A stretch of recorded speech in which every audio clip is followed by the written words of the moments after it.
Good afternoon. I'm Dina Diorio, Mecklenburg County Manager.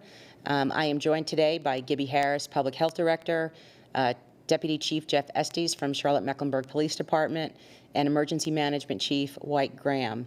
I also want to take an opportunity today to thank our signer, Richard Hafner. Thank you for being here, Richard. He has been with us for many of these briefings, and we have not taken the opportunity to thank him for his service. So we want to take an opportunity to do that. The first thing I want to do is announce that the Big City Health Coalition released a report yesterday ranking the effectiveness of stay-at-home orders across the country. And the data that they've indicated is that after 60 days here in Charlotte-Mecklenburg, we have avoided almost 47,400 hospitalizations and have saved almost 5,000 lives. So I want to just take this opportunity to thank all the residents of Mecklenburg County who have abided by the stay-at-home order, have practiced social distancing, and have done what we've asked them to do to keep each other safe. So thank you for that. Secondly, on Monday, I had a second meeting of my Business Leaders Roundtable. We had a lot of good discussion about how we can help businesses reopen during phase one. We did release our toolkit, which is available on our website, mecnc.gov, which has a lot of really good information about how to open up safely, proper cleansing. There's a lot of different signage and posters and things that businesses can use as they reopen and think about how they want to be able to do that safely. The other topic that we talked a lot about was this whole notion of requirements or non-requirements around face coverings. And so Mecklenburg County is following the recommendations of the State Department of Health and Human Services, and that guidance is very clear. The recommendation is that if you leave your home, it is recommended that you wear a face covering when social distancing is not possible. And so that is the position of Mecklenburg County at that time. We're getting a lot of emails on both sides of that issue, but that is where we are at this time. So I wanted to make sure that was very crystal clear.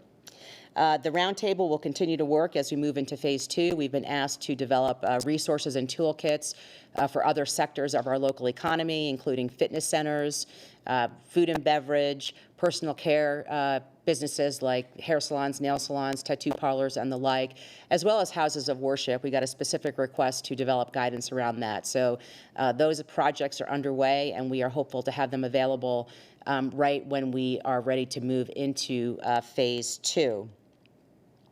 In terms of Mecklenburg County government, we continue to work remotely. We have been doing that since March 17th. We've been able to provide basically all of our services virtually, but we are starting to put together our reopening plan. We will have a phased reopening, and it will be very slow. We want to make sure that we have our facilities in proper position to be able to open safely, and we're starting to do that, making sure that we have personal protective equipment for our employees, as well as putting up separators between cubicles and other things to make sure that our employees and our customers stay safe when they come back to be able to do business with Mecklenburg County in person. So that is my update for today, and at this time I will turn the podium over to Emergency Management Chief White Graham. Thank you.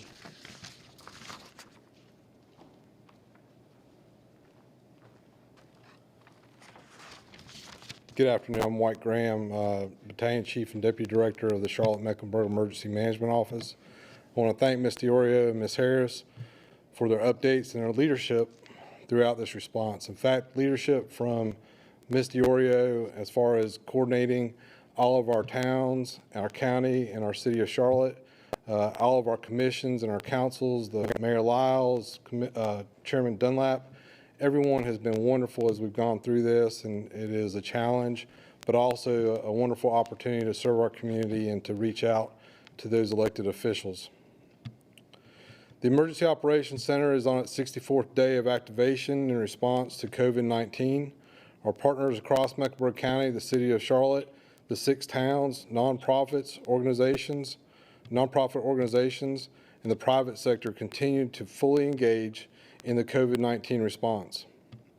We expect to be responding to this incident for a long time, while also planning for and preparing for other events and incidents within our community.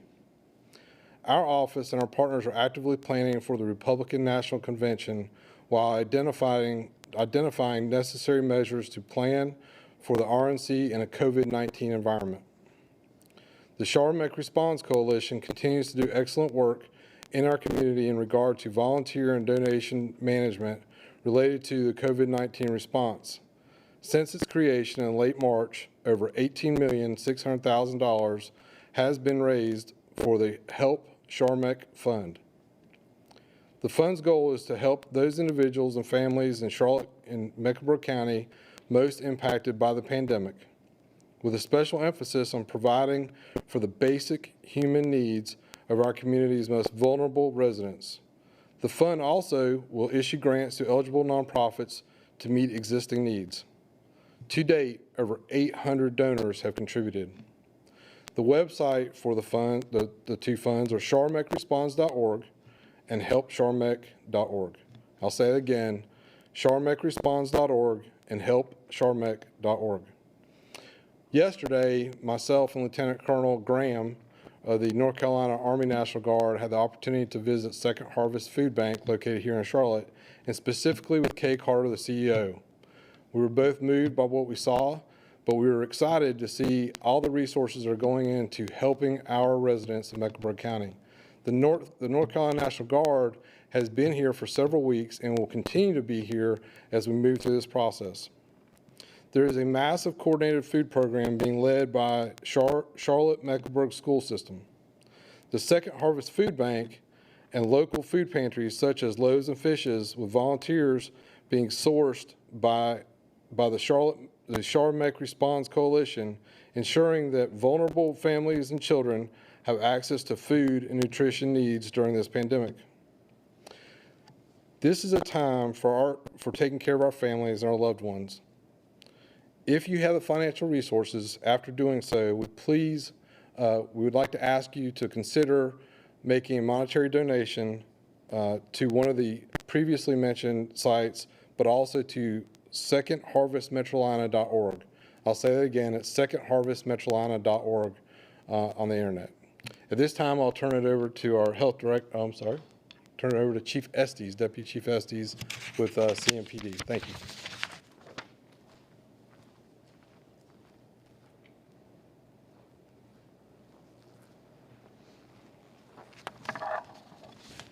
Thank you, Chief Graham. I'm pleased today again to be a part of the leadership team here in Charlotte-Mecklenburg COVID response. From CMPD's perspective, we still have one employee that is out.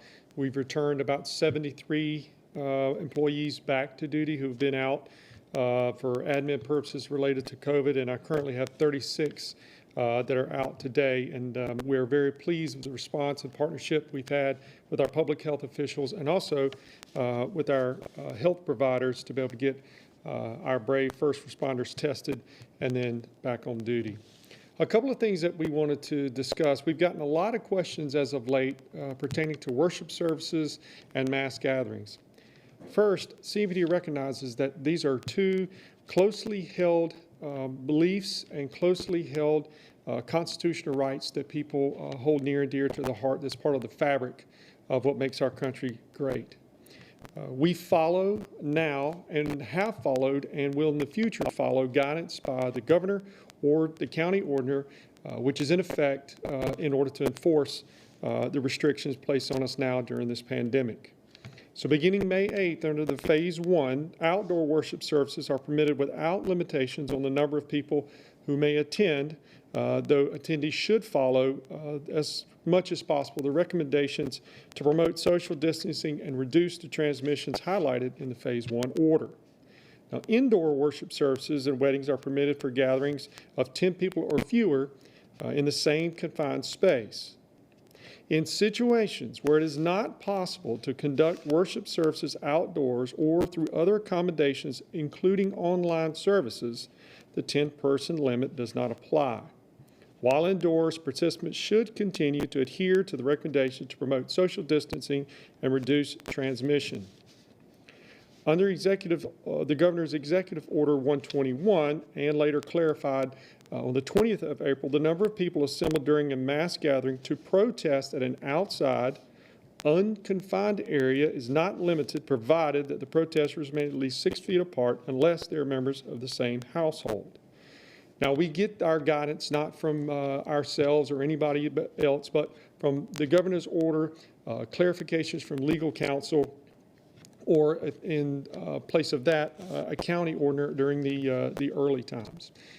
We wanted to make sure that everyone understood what the requirements were, what the enforcement policies would be, and I also wanted to highlight that up to this point, we've been very pleased overall with the public's response to the COVID-19 pandemic, their willingness to stay at home and voluntarily comply with the orders set forth by our public officials, and we look forward to the same as we reopen during the phased-in process.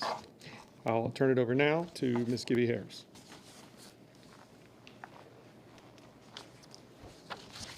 Good afternoon. Want to give you a few updates on data and trends here in Mecklenburg County. At this point today, we have 2,342 confirmed cases in Mecklenburg County. We've had 63 deaths, and we have 13 long-term care facilities that are currently in outbreak status. We're observing an uptake in our daily case counts. We expected that. We talked about that earlier. As we're doing more testing, we expected to see more cases. But we've had no new deaths in the last several days, which is good news. In the last 7 days, our health systems have tested almost 10,000 individuals at sites in Mecklenburg County. That's 76% of the weekly target that we talked about at our last press conference.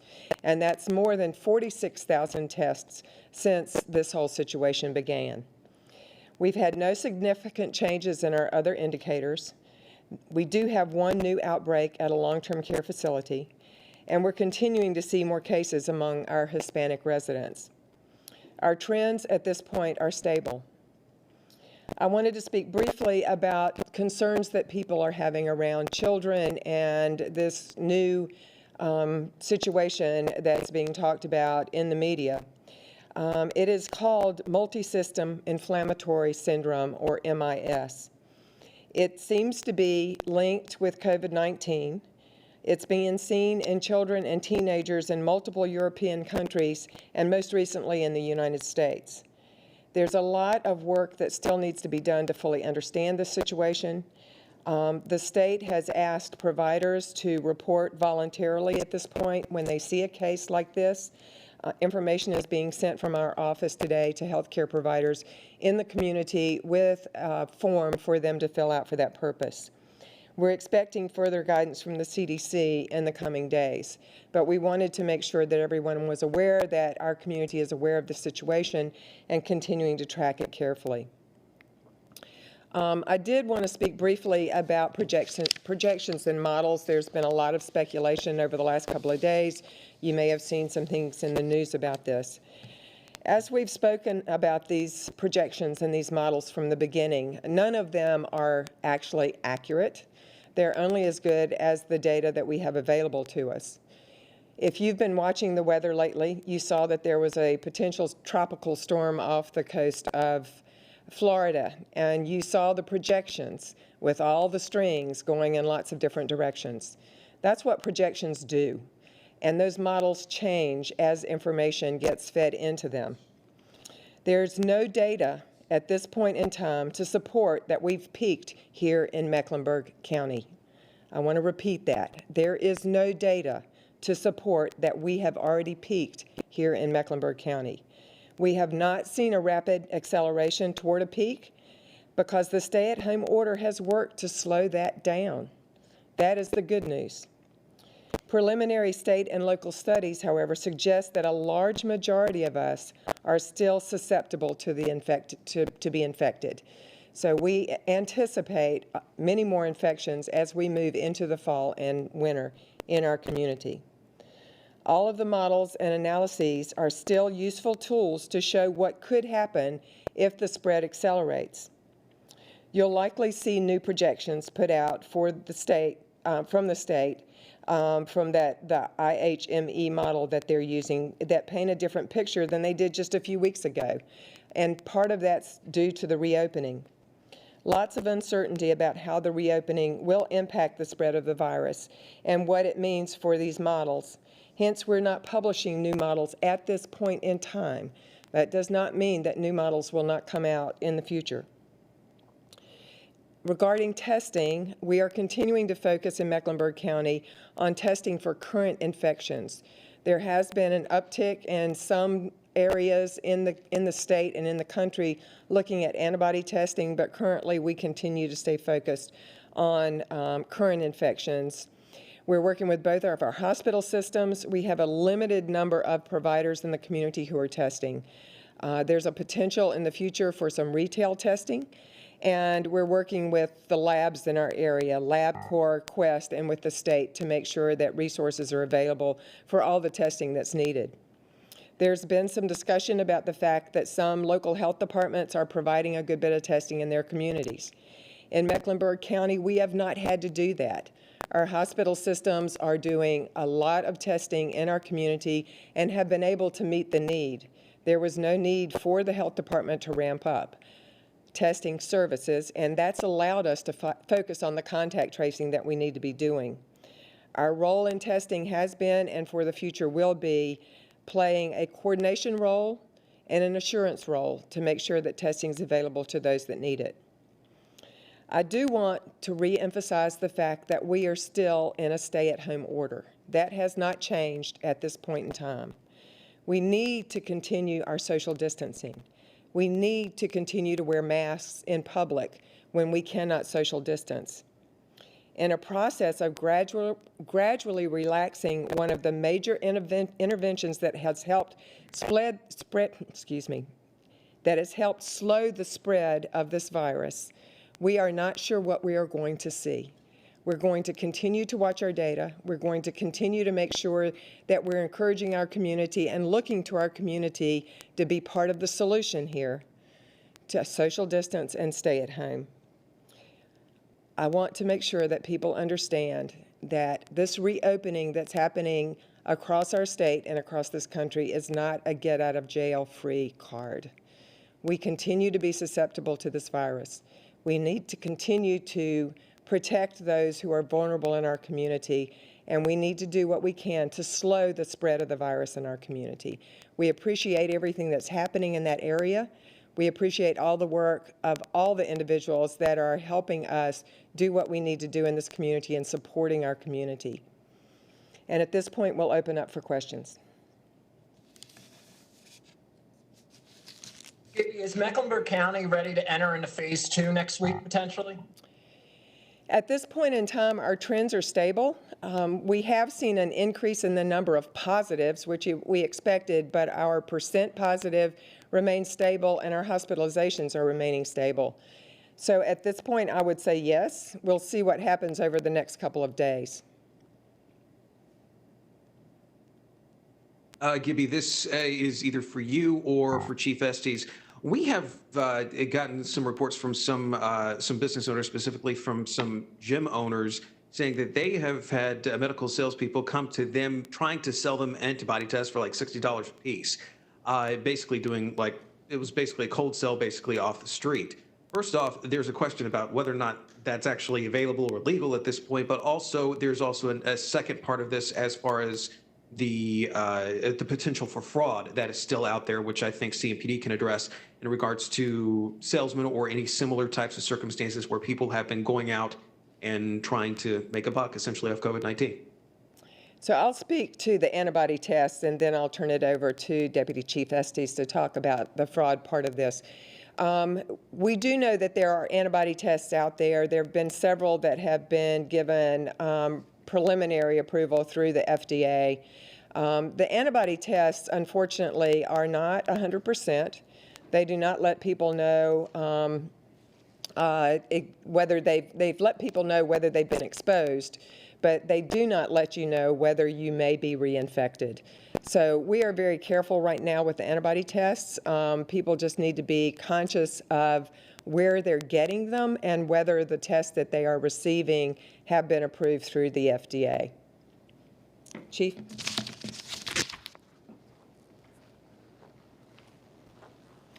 As per fraud in the COVID-19 pandemic, sadly I can say that absolutely we've seen an increase and fraudulent behavior and criminal acts around this. Everything from online sales of purported N95 masks to people selling all types of snake oils in response to COVID-19. Our instructions to people are, if it seems like it's too good to be true, most of the time it is, and to consult, particularly with our most vulnerable populations, the elderly. If you see or know someone like that, make sure that they know to get second opinions on if they should purchase the item or not. Also, business should be very wary of making online, unverified, large purchases of PPE type equipment. But so yes, sadly, this is just another one of the instances where we have people who are trying to take advantage of folks who are suffering some very serious health and economic hardships. Hi there. So a question for either the county manager or health director. Based off of new modeling, what is the new target number for contact tracer hires?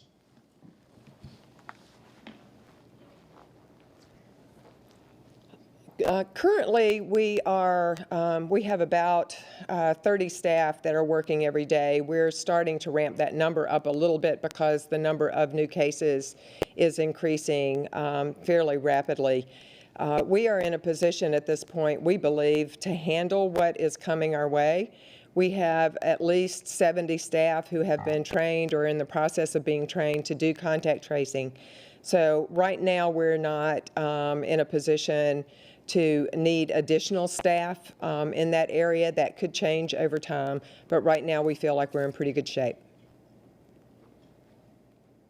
Gibby, it's Allison Kuznets from the Charlotte Observer. Could you talk a little more about the decision to no longer publish information on the projections and the peak dates? How was that decision made? We have not decided not to produce that anymore. We are not producing one this week because of what I mentioned earlier. We've got a great bit of uncertainty about what's going to happen with the reopening. We're watching that very carefully. We're looking more at our trends right now. We think that tells us more about what we need to think about when we look at reopening more at the end of next week. And as we move into that second phase, we may very well be looking at another projection that we can put out to the public. So it's not that we're not doing it, it's we're trying to do it judiciously, and we're doing it in a way that is really going to be helpful to us and to the community. We're monitoring that data on a daily basis. A question for the county manager. This is Michael Flair with WFAE. Has Mecklenburg County received any money from the federal, state, or the state of North Carolina, and if so, how much for the coronavirus response, rather? So Mecklenburg County received $39 million from the CARES Act, and we received our money directly from Treasury. We will not be receiving any money from the state allocation.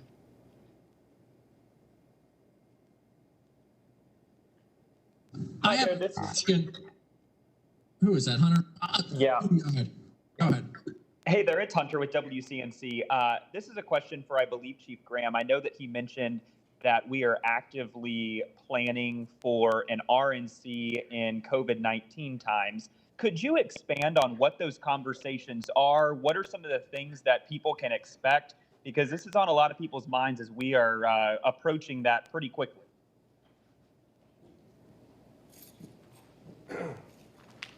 I'm going to let Chief Estes answer that because they are the lead agency for the RNC.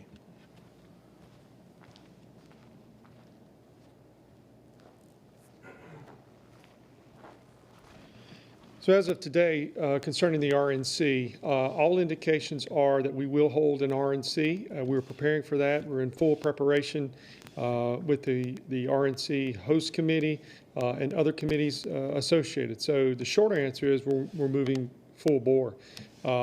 Any conversation that has to do with postponement, any variables in how the convention will be held shorter, et cetera, is made, of course, by the RNC and also at the direction of public health officials, I'm sure. So as of today, we're moving forward. Any changes as far as what PPE may happen or any of that, again, belongs inside the host committee of public health officials.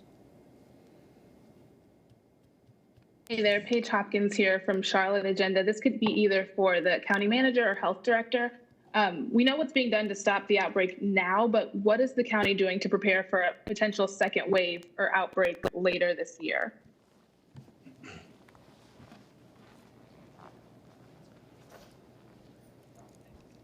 We have been in preparation mode since this began, and we will continue with that. We are looking at the data that we have right now. We're looking at previous situations that are somewhat similar to this, although this is fairly unprecedented.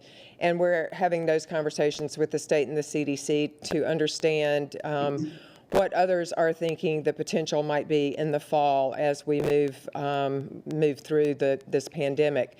So we will continue to plan and continue to provide guidance and resources in our community to try to address the needs as they come up. But we're constantly in planning mode to think about what the potential options might be and how we would respond to them. Gibby, this question is from Mark Becker. What is the county doing to make sure all nursing home residents can be tested once a positive case or an outbreak is identified in a long-term care facility? And are you referring that labs to make sure that all residents and staff members get tested once there's an outbreak? So once we know we have an outbreak, and that's been defined as by CDC as 2 or more staff and or residents of a facility, we work with that facility to get all of the residents tested as well as all of the staff tested at least once, typically more than that. These different facilities have different options available to them. Some facilities have the capacity and the relationships with an outside lab to do the testing on their own. We support them in that, and we help them if there are any supplies that they may need. There are other facilities that do not have that capacity, and we have several options that we make available to them to make that testing happen. So we're working with them in a way that works best for their particular situation, but we are requiring and making sure that the testing does happen in the way that it needs to. This is Eric Spanberg with the Charlotte Business Journal. My question is for Dina. Dina, I'm curious on the toolkits for churches, gyms, bars, salons, those businesses you mentioned. Would those toolkits be issued prior to May 22nd? And then secondly, can you give me an idea of what kind of range in cost you're hearing from businesses in terms of making these new safety accommodations for the coronavirus? Sure. First of all, we're hopeful that we'll get the resources together for those businesses prior to the 22nd, but there's a lot of sectors that need to be worked on, so we're hopeful we will get there. I have not received any feedback specifically from any businesses about the cost associated with readying their business for reopening. So I don't really have a comment about that specifically, but I have not heard from anybody about that. Thank you. Gibby, Ruben Jones from Spectrum News. I'm wondering if the county has looked closely at this White House report that shows Charlotte area, North Carolina, as potential locations to watch for a spike in COVID. So we have gotten bits and pieces of that report. As you know, it's not actually been released by the White House. That report, when it mentioned Mecklenburg County, was looking at an 11 North Carolina County area and a 3 South Carolina County area. So it's looking at a large area around Mecklenburg County to make that projection. We have not been given the specific data that they've used to make these determinations, and what we're staying focused on is our data here in Mecklenburg County, what we're seeing on the ground, and how we need to best respond to support our community. Hannah Smoot with the Charlotte Observer. I'm wondering about the Mecklenburg data dashboard. It appears that 3 days of data that were previously released have now been removed. Is there any reason for that, or can you explain that a little bit? I have no idea. I will follow up on that. I didn't realize it had been removed, and we have new data that will come out tomorrow morning. So, but I'll check on this last round and find out what happened to it. Thank you for letting me know. UPenn says that the CHIME model the county was using is really just meant to be used in the early stages of infection in a region. What are your thoughts on that? And should you guys have still been using that model?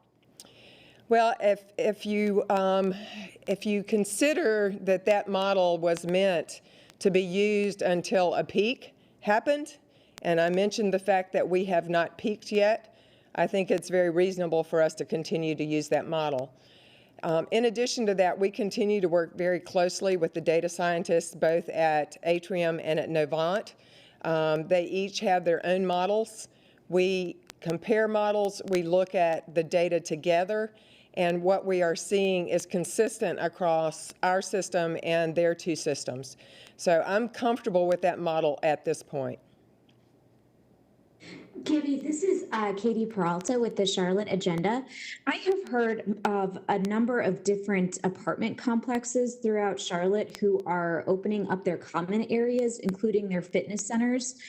Is this allowed? And if so, how are they getting how are they allowed to do that? Well, actually, that's not allowed within phase one of the reopening. That would probably be allowed in phase two. If individuals know of these sites and are concerned about them, they can call 311 and we'll be able to follow up to make sure that they're doing what they need to do. Maybe a couple of weeks ago, you expressed some concern about as South Carolina opened up quicker than North Carolina did. Do you have any sense now of what the impact of that has been on the Charlotte region, specifically maybe at the hospitals too? Are they seeing people from that area? How's that impacting our numbers at all?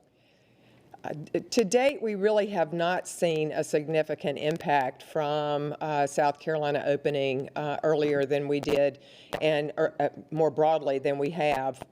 So we're continuing to watch that, but to date, we have not seen a significant impact. Hunter, with trends, as you say, are rather stable with hospitalizations and percent positive. I know that Atrium came out with a new peak projection of their own earlier this week for later in July. The last time you guys made one of those projections, it was in like the middle of July, I believe. Are we still forecasting a peak since you say we haven't gotten there? Do we expect that still? We do expect a peak at some point. As I've mentioned before, just because we've flattened out the curve does not mean that we are not going to see the same number of cases eventually. It's just that they get pushed out and won't happen as rapidly as they would have if we had not done the stay-at-home order and the social distancing.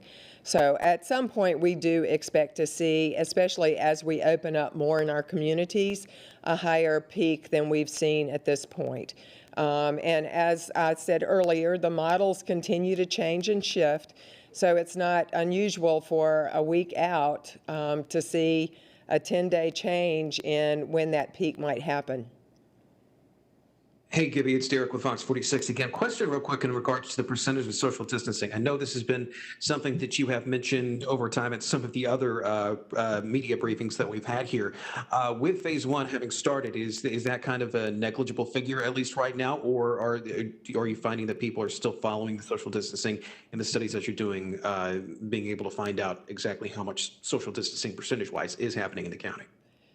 The data is demonstrating, and all you have to do is look at the traffic on the roads, that we are not social distancing as much as we were a week or so ago.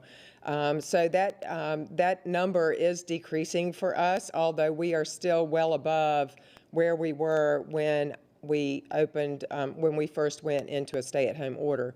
So we still have improvements in that area, but it's not trending in the direction that we'd like to see. A fair question and a follow-up here. Is that a concern for you right now? It is a concern and something that we need to keep an eye on. Again, continuing to ask the community, don't be out and about if you don't need to be. Social distance, wear your masks, wash your hands, and stay home if you're not feeling well. Gibby, I get that our data says we can start opening up, but should we?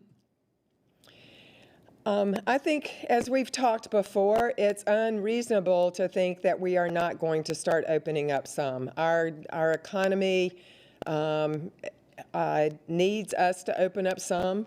Our individuals need us to open up some. People have been very good about staying home and social distancing. And again, we need to continue to do that. But we also recognize the fact that we are social beings, and being able to get out and about a little bit is important, and being able to work is important. So we're trying to balance all of those things together in a way that doesn't threaten the health of our community any more than it has to. As long as we have COVID-19 in our community, we're going to see cases, we're going to see people get infected. It's up to all of us to make sure that we are protecting those who are most vulnerable, and that we're doing this in a way that prevents it from being the disaster that it could be if everybody came out at one time and we all became infected at one time.